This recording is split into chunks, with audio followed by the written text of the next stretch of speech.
हाँ तो बच्चों बात करते हैं काइंड्स ऑफ कंजक्शन इन हिंदी। तो समुच्चय बोधक अव्यय संयोजक दो प्रकार के होते हैं। They are two types of conjunction. तो प्रकार वन है क्या, कोऑर्डिनेटिक कंजक्शन यानी समान पदीय संयोजक। कोऑर्डिनेटिक मतलब होता है समान पद, समान पदीय संयोजक। वही दूसरा है सब ऑर्डिनेटिक कंजक्शन यानी आश्रित संयोजक। सब ऑर्डिनेटिक कंजक्शन यानी कोऑर्डिनेटिक कंजक्शन समान पदीय संयोजक। कंजक्शन का पहला टाइप क्या है बच्चों, कोऑर्डिनेटिक कंजक्शन मतलब समान पदीय कंजक्शन। समझिएगा, वे संयोजक जो समान पद वाले शब्द या वाक्यों को आपस में जोड़ते हैं कोऑर्डिनेटिक कंजक्शन कहते हैं। कोऑर्डिनेटिक कंजक्शन समान पद वाले शब्दों या वाक्यों को क्या करता है बच्चों, आपस में जोड़ने का कार्य करता है, कोऑर्डिनेटिक कंजक्शन कहलाता है।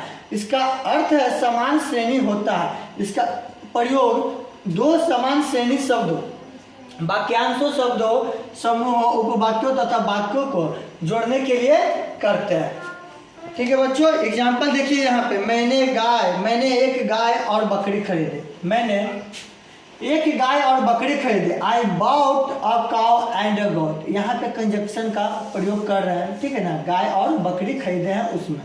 राजू और रोहन पक्के मित्र हैं। Raju and Rohan are the best friend. Shyam Agra गया और उसने ताजमहल देखा। श्याम कहाँ गया बच्चों, आगरा, और देखा क्या, ताजमहल।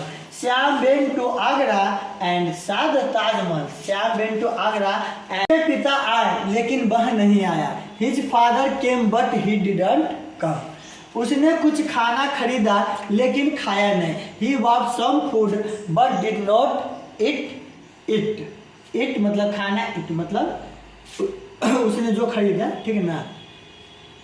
ऊपर दिए गए वाक्यों में अंडरलाइन किए गए कंजक्शन दो शब्दों या वाक्यों को आपस में जोड़ने का कार्य कर रहा है। अतः ये क्या कहलाया है बच्चा, कोऑर्डिनेटिक कंजक्शन कहलाया है। ठीक है बच्चों, सब ऑर्डिनेटिक कंजक्शन मीन्स आश्रित संयोजक। पहला था कोऑर्डिनेटिक कंजक्शन, अब क्या है, सब ऑर्डिनेटिक कंजक्शन।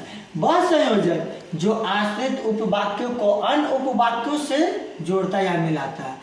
समझे ना, जो आश्रित उपवाक्य रहेगा उसको अन्य उपवाक्यों से जोड़ता है और मिलाता है, सब ऑर्डिनेटिक कंजक्शन कहलाता है। एग्जाम्पल देखिए, जब वह यहाँ आया तो रोहन गहरी नींद में सो रहा था। When he came here, Rohan was sleeping soundly। ठीक है, If he comes here, I shall help him। यदि वह यहाँ आएगा तो मैं उसकी मदद